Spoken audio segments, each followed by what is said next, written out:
India New Zealand രണ്ടാം 2020 ഇന്ന് രാത്രി 7 മണിക്ക് റായ്പൂരിലാണ് മത്സരം.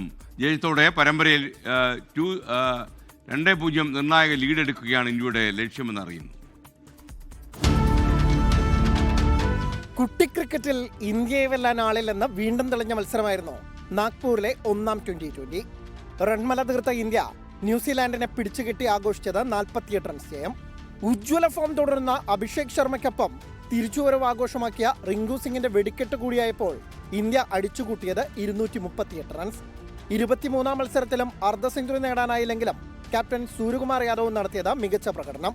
മറുപടി ബാറ്റിംഗിന് ഇറങ്ങിയ ന്യൂസിലാൻഡ് തിരിച്ചടിച്ചെങ്കിലും കൃത്യമായ ഇടവേളകളിൽ വിക്കറ്റെടുത്ത ഇന്ത്യൻ ബൗളർമാർ കളി പിടിച്ചു.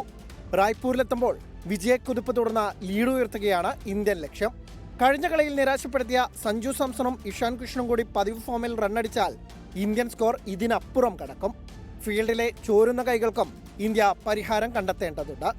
അതേസമയം ബൗളിംഗ് നിരയിലെ പ്രശ്നങ്ങൾക്ക് പരിഹാരമുണ്ടാക്കി പരമ്പരയിൽ തിരിച്ചെത്താമെന്ന പ്രതീക്ഷയിലാണ് കിവീസ്. റായ്പൂരിലേത് ബാറ്റർമാർക്കും ബൗളർമാർക്കും ഒരുപോലെ പിന്തുണ നൽകുന്ന പിച്ചായതിനാൽ കടുത്ത മത്സരം തന്നെ കാത്തിരിക്കുകയാണ് ആരാധകർ. Sports desk 24. ലോകത്തെവിടെയായാലും ഏത് സമയത്തും 24 വാർത്തകളും ഓഗ്മെന്റഡ് റിയാലിറ്റി പാക്കേജുകളും എക്സ്പ്ലെയിനറുകളും വിശദമായി കാണാൻ ഞങ്ങളുടെ യൂട്യൂബ് ചാനൽ നിങ്ങൾക്ക് സബ്സ്ക്രൈബ് ചെയ്യാം.